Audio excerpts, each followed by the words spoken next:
Look how sophisticated I look today. Hair is up. I have a blouse on. And I'm not going anywhere important, but I am going to work at a coffee shop. So I thought I'd put on my best silk blouse that I thrifted last weekend. So today I thought we would do a review of the Sorry Girls. I guess not like their full channel. I actually have never watched the Sorry Girls before. I don't know who they are at all, but a lot of people recommend them to me. And they also have a lot of subscribers, 2.1 million subscribers, which is quite a bit. Definitely a top creator here on YouTube. I want to start watching some of their stuff more, but I thought we would start here because one of them, I think, posted their 70s mid-century modern home tour like last week or something. I don't know. Apparently her name is Becky and she's one of the Sorry Girls. I think there's 3 of them. I honestly don't know much about them at all, but now I'm kind of interested in watching their channel and I thought we would start here because nothing shows off your style more than your own home, because when you're doing other projects for clients, that's not always your style because it's your client and you're pleasing what they want. And sometimes it doesn't always correlate with what you like. So yeah, again, this is just a design review. This has nothing to do with the ladies themselves. I'm sure they're very sweet and I'm sure they're very likable because a lot of people watch their channel. But we are here for a design critique only. So let's get started on my review of Becky's home from the Sorry Girls. Hi guys, welcome to my house. This is a 1.5 story home in Toronto, Canada. I live here with my husband Austin and my dog Danny. Come on in.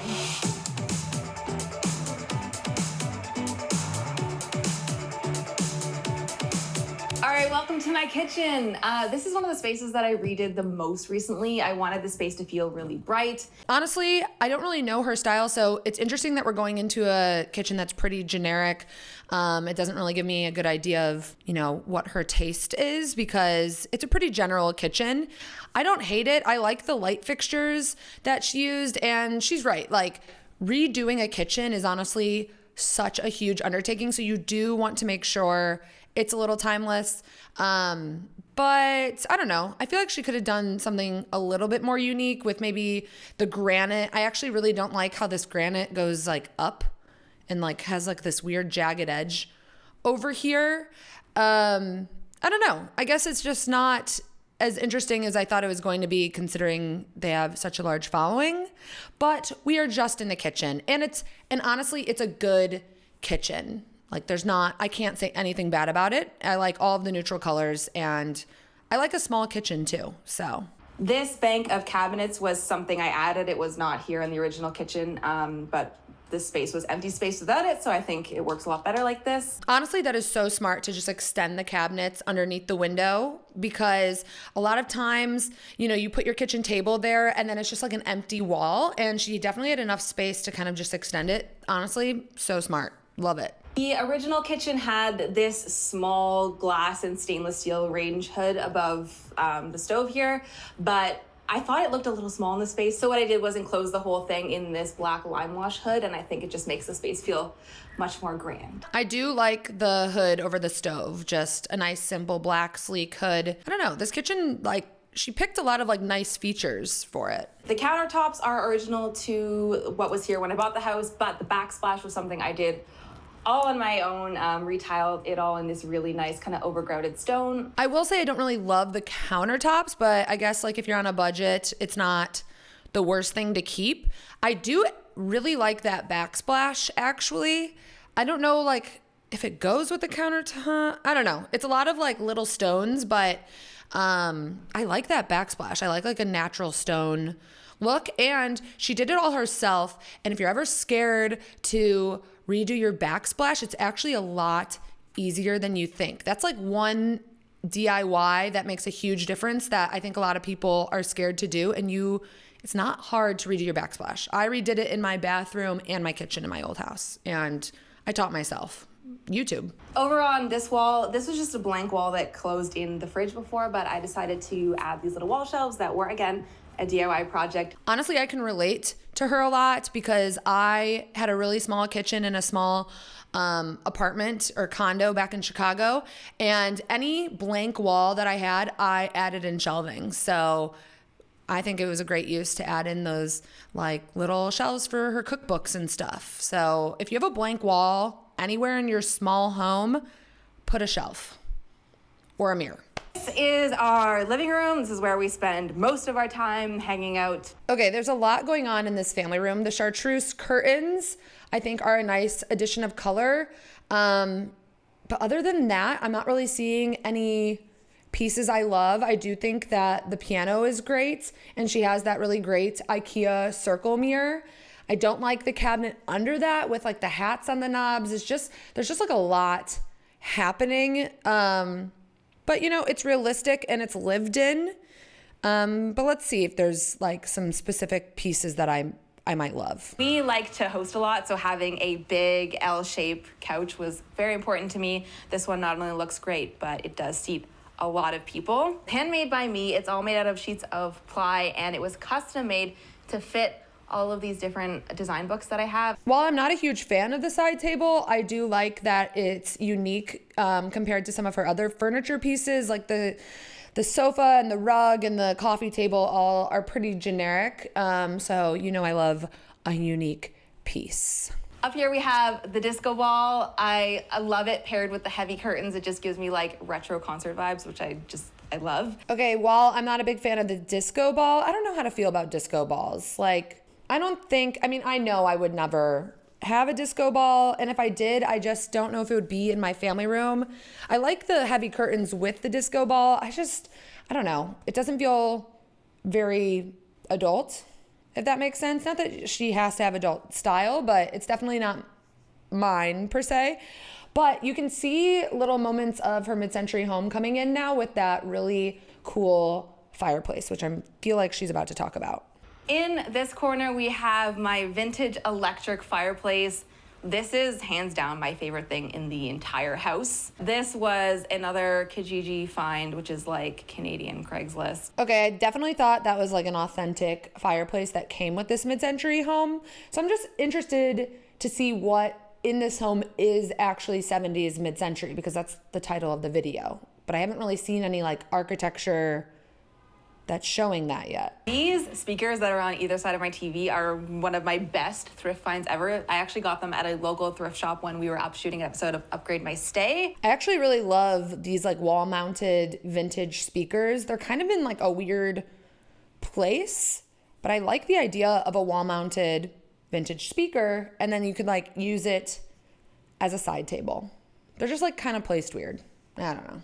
A lot of people ask me what is on this big film wheel that I have here, and I actually don't know. I would love one day to hook it up to a projector and find out myself. I don't know what it is about like vintage cameras or vintage typewriters or like a film wheel. I don't know why that just feels super cheesy to me. I mean, it was a gift, so it's sentimental and stuff, but stuff like that, like a vintage typewriter, I don't know what it is. I just can't get behind that as decor. Back here is what I guess you could call our formal dining room. I actually never envisioned having a big table back here when we first moved in, just because it's quite a small nook here. I think a glass tabletop is exactly what was needed back here because it's clear, it doesn't take up a lot of visual space, but it does seat a lot of people. I get what she's saying by adding in a glass tabletop because it's a small space, but sometimes I feel like that almost could make the space look messier, whereas she's trying to make it feel more open. But to me, it's almost like you can just see all of the stuff behind it, and it almost makes it messier. On the wall, we have some of my favorite art. This is a rendering of the Unity Temple designed by Frank Lloyd Wright. I actually really love all three of those pieces of art, especially the one with the red frame around it. Really love that. And the little like yellow one on the top. Really into both of those. This door was actually another marketplace find. It was originally bright green, and the paint was all peeling, but I refinished the whole thing. Well, you know how I feel about barn doors, so I can't really get behind that. Also, when it's a storage closet, you would think you wouldn't want it to be glass because there's probably a bunch of crap in there, I'm guessing. So while she had the right idea, I don't know if I personally love the execution. Behind me is the doorway into our backyard. I DIY'd this really great big circular fire pit area where we can have great bonfires and host a lot of people around it. She honestly has a great backyard, and maybe if I saw the outside of the house, which she's probably not going to show because you don't want to show where you live, maybe that's what's really showing a mid-century feel or showing the bones of the 70s home. But right now, I definitely do not feel like we are in a 70s mid-century home. So maybe it was just a clickbait title. This is our primary bedroom. This is, I think, my favorite spot in the house. I just love to hang out in here. There's a lot to unpack in this room because this room is not my style whatsoever. I like that she painted that back wall. I don't know if I would have chosen that color. It's giving me very like motel makeover vibes. I like that she has floating side tables. And I like that she did a king bed, even though the room is small. It is important to have a good size bed. So while I don't love how she designed this room, I like the room itself, and I like how it kind of gives you, what is that? Comes to a point. I like how cozy and like in a den you feel. But other than that, I don't know if I can critique this because this is pretty much opposite of what my style is. Over in this corner, we have the fireplace slash TV wall. This little chair here was an upcycle project that I did. It really completes this corner that was kind of missing something. Above it is this really great retro 70s light. I do like that light. I just feel like it's a little cramped in that corner. I feel like it would do better like in her family room. But yeah, all of that's just like a little cramped. And I don't think that fireplace came with the home.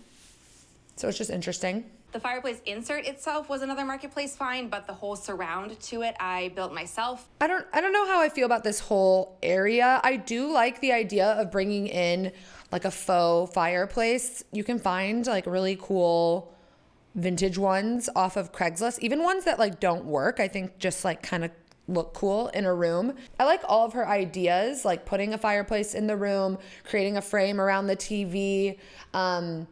It's all like there, but nothing is like fully pulling together for me. And I don't know why. I think it's just not my style. Over here across the hall is the second bedroom upstairs. We didn't really need this space, so I kind of took it over as my giant walk-in closet. This is probably my favorite room in the house so far.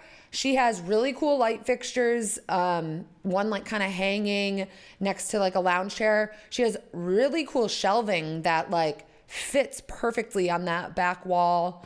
A large mirror is great. The colors are great in here. This is definitely my favorite room. This was the first room that I feel like I really went full 70s mid-century with it. So we have the Togo chair and ottoman here. I also love that she hung all the sconces like really low. It's kind of a good idea. I kind of want to do that when I have a home. But I feel like when she goes with this more 70s vibe, I'm really more drawn into the space, whereas like in her bedroom is a more like boho vibe, and that isn't drawing me in as much. I'm a huge sucker for really cool lamps and chairs, so I've got a bunch of cool lamps around my house, and this one I think is my favorite. She definitely has good light fixtures. If there's one thing that I like about her space, she has good sconces, a good floor lamp, good light fixtures. It's always fun to like find unique light fixtures anyways, because like why not? Over here we have basically my closet. This is an IKEA hack. I took 2 IKEA drawer units and then put these drawer fronts on it to look kind of like an 80s giant filing cabinet. Love that dresser. I love a dresser that has like a ton of little drawers. I don't know what about it that I like. And she like DIY'd that with 2 IKEA cabinets. I'll have to look up that video. Welcome to my basement. Besides housing our laundry down here, this is really kind of like the guest quarters. We have lots of sleeping spots down here for when we have people over. When it comes to redoing your basement, when you're like not trying to throw a ton of budget into it, I get it, like kind of just like throwing it together, adding in some paint, some art. I do like that art that she thrifted, which is great. I'm not a huge fan of the paint color or the wallpaper. For some reason, because we're in a basement and like the ceiling and stuff, like, I don't know, maybe it would have been better to stick to neutrals, just because you couldn't fully pull it together. And sometimes when you have really bad carpet in your basement, adding in a rug, is key. But I will say, like, if the rug has fringe, I don't know if it's smart to like push that up right against the wall. Try not to critique this too much because it's obviously one of their like last projects that they really care about. Guest bedroom definitely takes you to a whole nother vibe, in my opinion. Okay, so it looks like they like did up this guest bedroom a little bit more than the other one, and I definitely have some critiques. I like the idea of wallpaper. I don't know if that wallpaper is my favorite. The sconce that's behind the bed, it looks like they didn't like measure it correctly because the top part is really hitting the ceiling. And I think if you're gonna incorporate really bold yellow baseboards, like you need to bring in that bold color somewhere else, because right now everything's kind of gray and white, and then they have this bold baseboard, and it's like they need to add in maybe a yellow throw pillow or something to like also match that boldness. Also, when you have those like foam boards that you like push up in a basement, there's all these DIYs now where you can take those away and then paint all of the piping. I don't know what's above those boards or if they plan to do that, but I think it can make a huge upgrade just by getting rid of those foam boards. But again, it's the basement, so it's kind of like that last quarter of the house that you really care about, you know? Thank you so much for hanging out with me today, guys. I really hope you enjoyed my home. I would be curious to know what your favorite part of it is. Also, she didn't talk about this, but you can see behind her that there's wallpaper on the ceiling going down into the basement, and I like that idea. I do like that idea. I like wallpapering like a stairway. Overall, I really like how realistic of a home tour this is. Like, this is a real home with real things on a real budget, thrifting and organizing and putting it all together. That's something I really like about this space. I am still a little confused how this is a 70s mid-century home, but maybe she just means like by the design, not like the architecture. Maybe it's just her interior design is more 70s and mid-century, which probably makes sense. I will say my two favorite rooms are the kitchen and then her little like closet office area were definitely my two favorite rooms out of the house. Maybe the kitchen the most. While I don't relate or love a lot of her design, I like that she thrifts a lot, and I like that it's a lot of DIYs, and again, like a realistic home tour. Like, that's what I've been asking for on this channel. Like, I don't always need to see these like giant extravagant celebrity homes. Like, this is just a realistic home, and there were a lot of pieces within the home that I liked and then some that I didn't. But again, this is my channel and these are my critiques and these are my opinions. Do I watch the Sorry Girls? Should I watch more of their stuff? Or do you think my style is just way too different that I wouldn't really like going down that rabbit hole? I will see you all next week on Wednesday for, I don't know what, another review, or I don't know. I don't know what I'm doing, but I'll see you next week. All right, bye.